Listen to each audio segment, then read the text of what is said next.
Well, hello there. Welcome to another episode of Ordinary Guys Bourbon. Today on the program, a familiar face. This is my son, Turbo. How you doing, Turbo? Doing great. Yourself? I'm doing fantastic. Great to have you on the show again.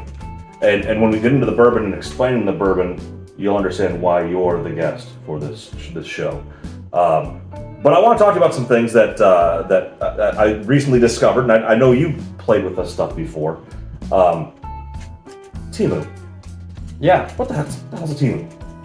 It's like Amazon, but it's like a mixture, like a weird combo between maybe like crossed like Amazon with like Wish. I know you used Wish a few times. What's a Wish? I use Alibaba. Yeah, Alibaba. Yeah. And DHgate. Yeah, DHgate. It's kind of like an in between. It's like the Chinese products, but instead of waiting like 5 months for them to arrive, they usually arrive like in like a week. So what kind of stuff have you ordered off of Timu? Actually, I've ordered quite a few socket sets over there when I swapped over to a new job. Really? Yeah. And how do those stack up against like a Milwaukee socket set, or are they more Harbor Freight variety, or? To be completely honest, they're phenomenal. Really? Yeah. The socket set, one in particular I'll talk about was a 3/8 set. It was a master set. Had 4 mil to 22 mil, and they even had like a 4.5 in there, which you're never going to use it, but they had it. You might. Short well, deep well, and then standard in the same set was 5/16 all the way up to 3/4. Now, how much would you pay for something like this? Depending on if you're getting like depends on the brand, but usually for a socket set that has all those sockets, you'd be paying probably $100. You're talking about like at Home Depot, you pay like $100. Yeah, I mean it's all brand, Yeah, but how much would you pay through Timu for that same thing? I spent $22, and it also came with a universal joint, a 3-inch and a 6-inch extension, or whatever the metric equivalent of that would be, and a 1/2-inch to 3/8 reducer. And have you tried these out? I mean, how do they fare in real world application? Oh, they're phenomenal. I haven't had a single one break. I actually put the 1/2-inch to 3/8 reducer on my high torque Milwaukee Impact, thinking, okay, this thing's gonna blow up, just to see if it would hold. Thing held great. I did order some blue toilet tabs on Timu. Yep, I got like a 12-pack for like $1. that's a good deal. And I ordered a 50-pack of black latex gloves, like for like, Latex dissecting glove meat, stuff, right? Yeah. And I think I paid like 60 cents for those. Haven't used them yet. But the little toilet tank things work fine. Oh, nice. So when you were on before, we talked about your fleet of vehicles, right? You had a box truck. You got rid of the box truck. You still have I think 5 vehicles. Four, because you got rid of the Honda motorcycle as well. Yeah. But you decided to part ways with the Century. I have, yes. So as Ordinary Guys Bourbon continues to grow in our reach on the World Wide Web, we're up to I think 154 subscribers right now. Is there anything you'd like to pitch to our vast audience? Maybe you'll be able to sell the Century right here. Well, I'll mention a little bit about the vehicle. It's a 97 Toyota Century. It that's the first year of the body style, and it has the only V12 ever produced in a production Japanese car. It's a little 5-liter, but still 12 cylinders. And thing going down the highway will get 20 miles a gallon. And what are some features? This is right-hand drive vehicle. It's right-hand drive, has like powered curtains, heated massage seats. Powered curtains, you said? Oh, well, it's a 97. What do you expect? I'd expect powered curtains. Yeah. Factory touchscreen, satellite TV in the rear. Have you ever used the satellite TV? No. Who uses satellite TV? I don't know. Maybe you need a subscription, like a Netflix subscription. In 97 though, I bet that was like a big deal. Yeah. Does it have a cell phone in it, like built into the armrest or anything like that? There's a spot to plug in a cell phone. Oh, okay. I don't have a cell phone. Oh for it, boy. no. Oh, so you're missing features. Well, and did you want to dial up in there too? I'd love it. There's a guy I work with. His you won't understand this, but maybe some of our older audience will. His phone number is like 2000001.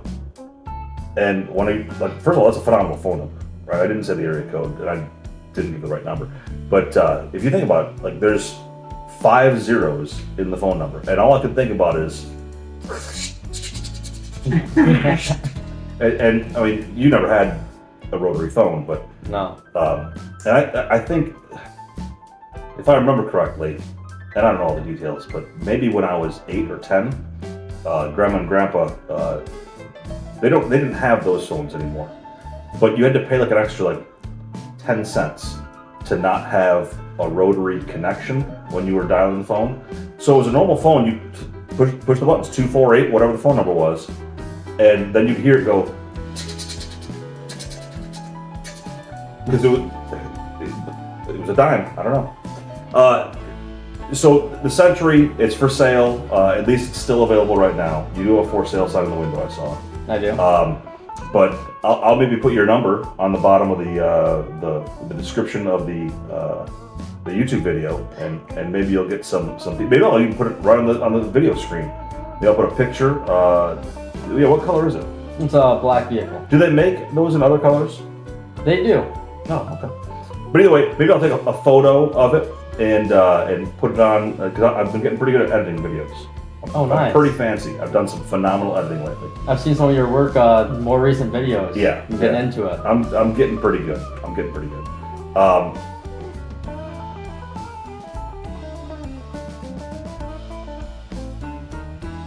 And then the other thing I want to talk to you about is, we've talked before about Laura's cat, right? She's got Simon, and Simon's been on the program, at least his tail has been a couple times.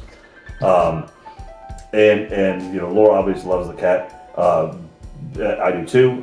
Before we've talked about, or we've made reference to Dr. Charles Watson, who was my old dog, passed away. But you've got a dog. In fact, I'm sure the mic's picking him up as he pitter patters around the floor. Yeah. What's the dog's name? It's Nelson the dog. Is it Dr. Nelson? Okay, so it is a doctor as well. Of course. Is that a doctor of philosophy, or is he more of an engineering type? Is he a Juris Doctorate? Or is it? You're not sure. Well, he doesn't really talk too much. It's hard to figure it out. What kind of dog is Nelson?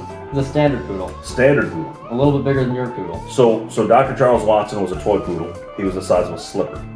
I think he weighed in at 6 pounds at his heaviest. Right? How big is Nelson? How many lbs does Nelson weigh? Last time I weighed him, which was about a month ago, he was at 45 pounds on the dot. But he's still a puppy, right?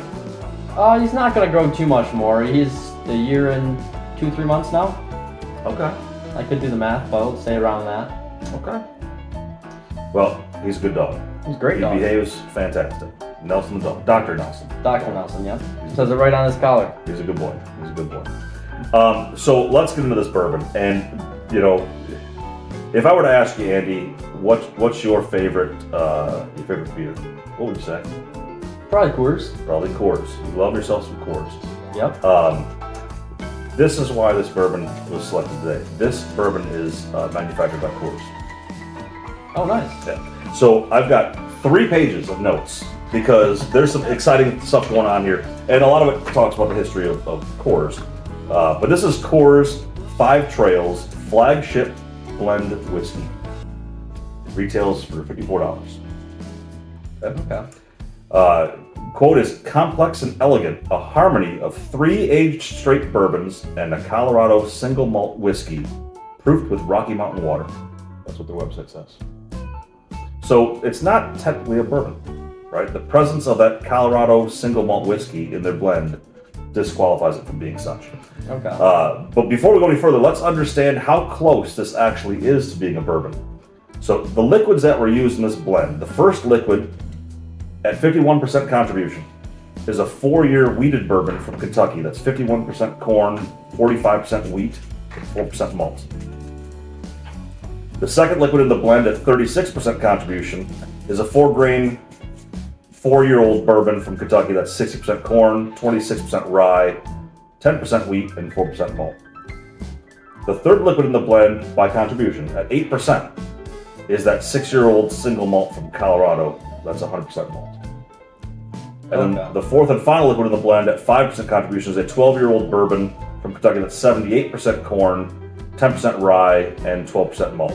So if my math is right, the sum of these items yields a product that's 51.5% corn, 26.5% wheat, 12% malt, and 9.86% rye.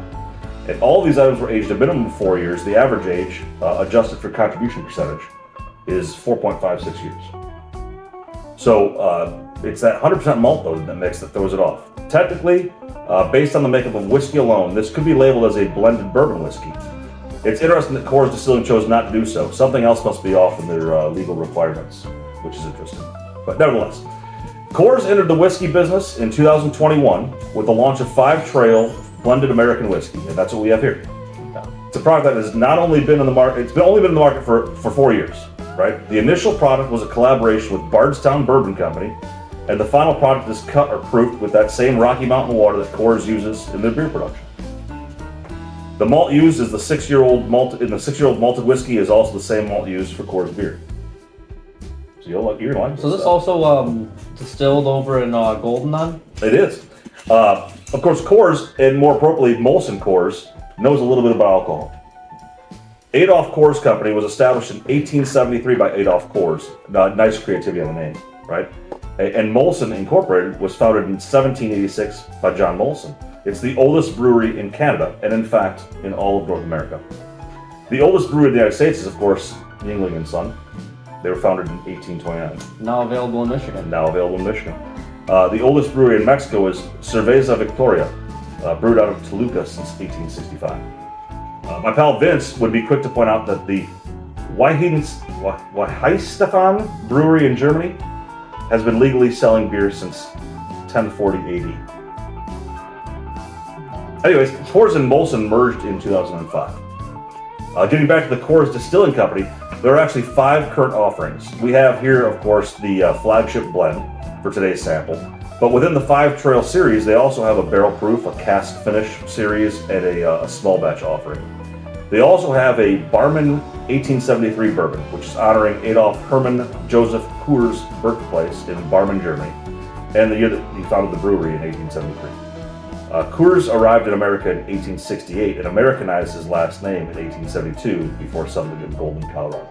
So his name was originally spelled Kuhrs. And as a lot of people did when they immigrated to the United States, they needed to change their name to be more Western, more accepting, or more acceptable, whatever. And that's where Coors came from. Speaking of names, 5 Trail. The name pays homage to the 5 generations of the Coors family that have maintained control over the Coors Brewing Company and their family businesses. So I guess we'll go back to talking about beer for a second here. The first generation, obviously, Adolph Coors. Right. Second generation was Adolph Coors Jr. and his brothers Herman and Grover. They also acquired a ceramics company that would later become Coors Tech. Third generation, Adolph Coors III, Bill Coors, and Joseph Coors Sr. Bill became the chairman of Coors Brewing and is credited with driving innovation, like the development of the first seamless aluminum beer can in 1959. Joseph Sr. is credited with expanding Coors porcelain into Coors Tech, a global leader in the manufacturing of engineered technical ceramics used in telecommunications, automotive, medical, electronics, and chemical processing. The fourth generation was Peter Coors, Jeffrey Coors, and their other less important brothers. Peter served as chairman of the Molson Coors Brewing Company, and Jeffrey also held an executive position. And then the fifth generation, the newest leaders, Jonathan, Michael, and Timothy Coors, they serve as co-CEOs of Coors Tech. Melissa Coors Osborne and Carrie Coors Tynan lead the family office and the Adolph Coors Foundation. And Peter Coors and Christian Coors Facelli, they both serve on the board of Molson Coors. And of course, there's David Coors, love that guy's name. He's credited with the idea of Coors Whiskey Company, but he's also the executive chairman of Coors Spirits Company and serves as the vice chairman of the board of directors for Molson Coors Beverage Company. You got all that? That's really interesting how, like, I will get into it more when we talk about the heritage portion, but I feel like a lot of these brands, like, yes, they keep, like, one or two, like, people of, like, the original founder. That's right. But this is, everyone in it is all original. Yeah, and that Coors Tech, I didn't realize that. The first seamless aluminum can, being developed by Coors. I didn't realize that either. Yeah, a lot of innovation. It did. I didn't see anything that specifically called out the color changing can. That's also an innovation. Yep. Here, this is interesting. In an effort to sensationalize this episode with a loosely fitting narrative, Adolf Coors III was famously kidnapped and murdered on his way to work in February 1960. Escaped convict Joseph Corbett Jr. planned to abduct Adolf for profit, but his plan unraveled during an altercation during the abduction. A milkman found Coors' abandoned car blocking a bridge at the scene of the incident. Coors' wife received a ransom note the next day, demanding $500,000, which is about $5.5 million today. The subsequent search for Coors and his assailant was the largest FBI effort since the Lindbergh baby kidnapping. Coors' remains were found until September 15th, and investigations of the crime included circulating a picture of Corbett in an issue of Reader's Digest, which had a global circulation of about 28 million at the time. As a result of that circulation, he was captured and convicted in March 1961 and sentenced to life in state prison. He was released on parole in 1980 and drove a truck for the Salvation Army until he retired. Then he died by suicide at age 80 in August 2009. He forever claimed his innocence. And he lived and died just 10 miles from where he killed Adolf Coors III. Never really moved. Yeah. Well, I don't know where he was locked up at. Yeah. Back to the whiskey. Five Trails Barrel Proof has won the Worldwide Whiskey Trophy for World's Best Whiskey at the 2024 International Wine and Spirits Competition. The flagship offering, has won double gold at the San Francisco World Spirits Competition and a gold medal at the 2023 Bartender Spirits Awards. And that would be enough. We could cut things short right here and just get into the sampling, but there's one more bonus. Okay. In the 1980s, Coors Brewing Company, what's your nickname again? Turbo. In the 1980s, Coors Brewing Company produced a malt liquor called Turbo 1000. It's probably pretty good. It was distributed exclusively in 40-ounce cans, exclusively in Colorado. The product only lasted for about a year before being discontinued. It did have a commercial that featured an attractive woman in a tight black dress with a song in the background that had the lyrics, quote, "I'm looking for a man with a turbo in his hand. And if he can handle a turbo, he can handle me."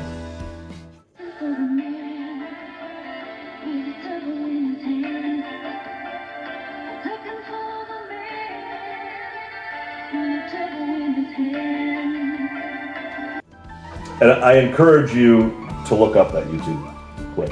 I'll have to check it out. It is hilarious. And I guess it had a little bit of a cult resurgence, right? Where people they had like shirts that said Turbo 1000. They called drinking a lot of it getting turboed. I probably should have told you that. But Turbo 1000. That's 3 pages of notes. And I had to make the font smaller too. So that was a lot. That was a lot of reading, which makes me thirsty. So that's the history. This is the bottle. Coors Whiskey Company, 5 Trail, Unbroken Spirit, blended American whiskey, which has a lot of bourbon notes to it. So let's get after it. Okay. Cheers. Cheers.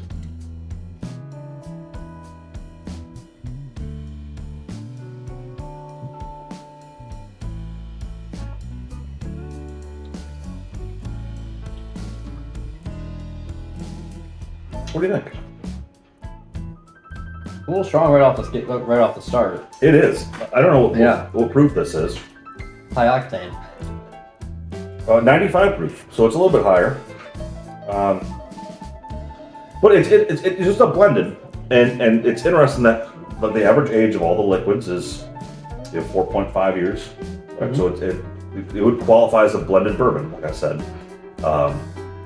But there must be something else having to do with maybe it's the barrels that they used or what's put in the barrels at, what proof it is. Who knows? Yeah. But because you'd think they'd use bourbon in the name if they could. Especially if it I forget the exact what you said in your notes. There's a lot to take in. There were a lot of notes. That's true. But there was something in there about it. I'm pretty sure like one of the people that, not the founder, maybe the co-founder, was like involved in some sort of like a bourbon spirit thing. Oh, I don't know if I said that. Maybe I misheard it wrong. David Coors. You're talking about David Coors? He's fifth generation. He's the one that really launched this product. Yeah. Okay. Nelson's getting after that water. Yeah, right in the middle of recording. Let's go ahead and get into the score. How about that? The Heritage maximum score is 20. And this is a tough one to really score, I think, because the liquid itself, the company, 5 Trail, obviously does not have that much history. This has only been around for 4 years. The fact that they did this in concert with Bardstown, which we've done a lot of episodes on products that come out of Bardstown Bourbon Company, adds a little bit of credibility to it. The age of the spirits that are involved in the blend certainly adds some credibility to it. And then if you look at things using that Rocky Mountain water, that whole Coors family lineage, right? The use of the 100% Colorado malt liquor in the blend as well, right? Certainly is the same malt that they use in Coors beer. I'm at a mix on how to score this. What do you think? Maximum's 20. Out of 20.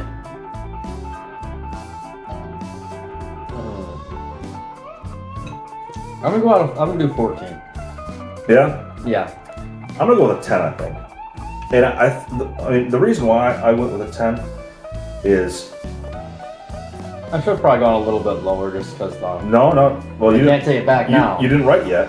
Uh, Once you're right, it's locked in. But until you're right, you can change it. The liquid itself, not a lot of history, right? Not a lot of heritage. The company has a lot of heritage, right? yes. But like, if you're putting this alongside a Jim Beam product, it's not a comparison. No. You know, I mean, this is even newer than a Detroit City distillery is. Yeah, that was what, 2017, 2018? Oh, it was before then. Detroit Yeah, I'm City thinking of a distillery. different company that on the channel. What do you think? So you said 14, and now you're having second thoughts. There's no wrong score. There's no wrong score. I'm going on to 13. And I'll tell you why. Mm-hmm. With the one thing that I'd say takes down the score a lot would be the it not being very old. But I did like how, as you know, as a whole Coors, franchise has gone through, it's always been within the Coors family. It's not been like and even like, Jim Beam, it's Jim Beam has been in the family, but there's also, you bring in this person and this person and that person. Yeah, well, Jim Beam, I think technically is owned by Suntory. Yeah. But Exactly. you're right. I mean, there's still the face of So I have Jim to- Beam is still Fred No and Fred No. Yeah. So if it always being within the Coors family, I have to, and not just that, them always being, running it. Yeah. I have to give it some credibility there, because they've always been. I mean, maybe it's not a bourbon, but they've always been producing an alcoholic beverage. I think that's an excellent point. That's an excellent point. So I have to give it some points for that. Yeah. No, that's fair. Taste and drinkability. Top scores of 40 here. You mentioned right off the bat it was a little hot to start off with, but what did you think about? Did it mellow down for you? I mean, that was the straight sample too, right? Yeah. So Drinkability, I'm straight. I would not drink it straight. And I wouldn't even think about it. But I don't drink any bourbon straight. Fair point. You know? I don't either.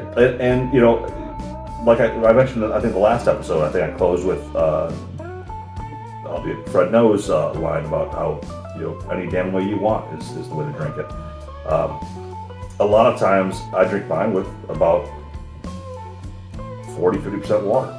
So I'm taking that 95 proof and I'm cutting that down to 47 proof. Yeah. So I mean, this is, I think, tolerant. This is good. This is a little bit too much fire for me. Yeah. I'd say after it being watered down and everything, I'd say it's delicious. Yeah, I'm gonna give it a 28 out of 40. That's where I'm at. What do you think? To a solid 30. Yep. Yeah. Now, next we go into affordability. Maximum score is 30 here. Like I mentioned, this was a $55 bottle. That's a hard price. I'll let you go first with this one. At $55, I thought it was good, but I don't know about $55 good. There's a lot of stuff you'd rather go with for $55. Yeah. I'm with you there. I'm gonna rate it. I mean, this isn't like aftermarket, secondary market, very high priced. This is available. It's accessible. But I think I can't go any higher than a 14. 22 for you? Okay. Yeah. And then the last is design. And again, here's the front of the bottle. Right. A little Rocky Mountain photo there. A lot of words on this bottle. And there are a lot of words on that bottle. Nothing's really like standing out for me. Yeah. It's not like bad by any means, but there's nothing that really I would see this on the shelf, at the store and be like, oh yeah, I'm gonna go for that. Look, is there anything that I missed just reading the back of this bottle? I mean, the letters are so small. Nothing really. I would say for the bottle, I'd give it a solid 6. Yeah, It's not a bad bottle. It pours great. I actually really like the bottle. I like the. I wish it was less words on the front of this. Yeah. And less words on the back.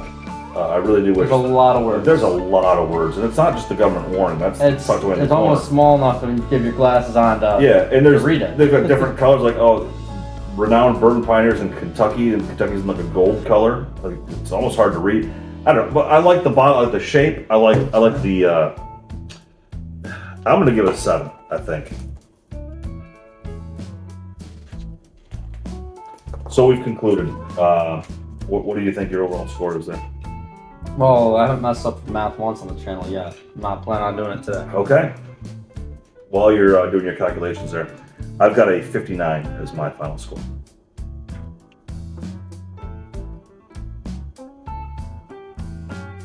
Got a 71. That's a strong score. Yeah, that's fair. I think you were influenced C- by the Coors name. I think I was too. Yeah.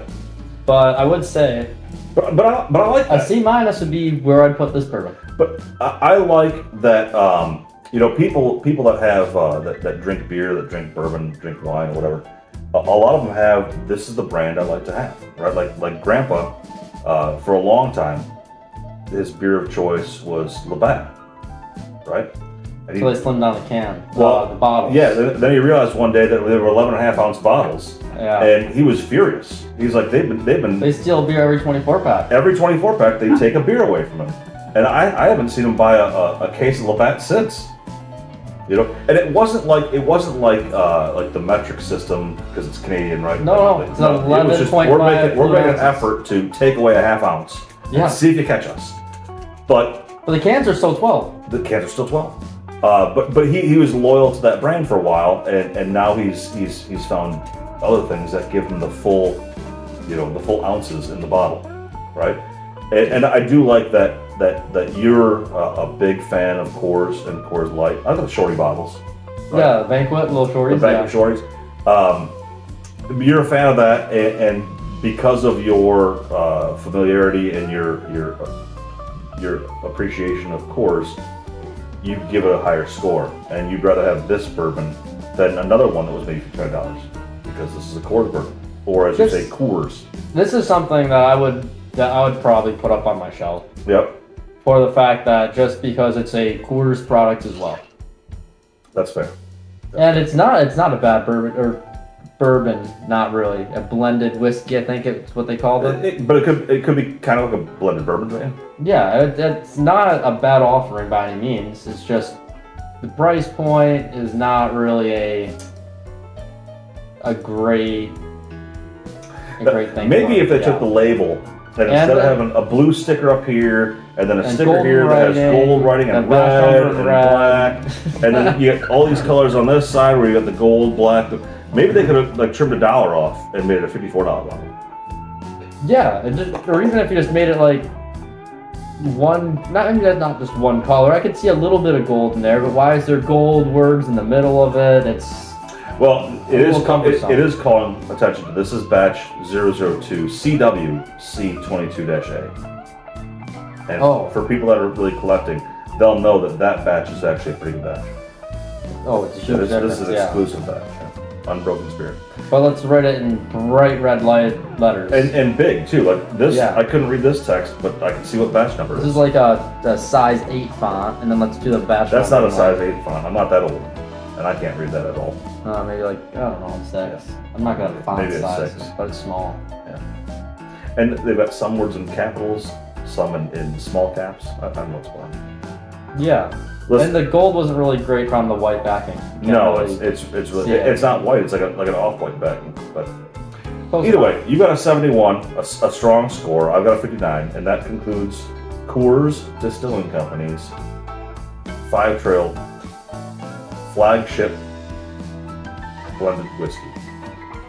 Kind of almost perfect. Almost. As always, thanks for being on the show.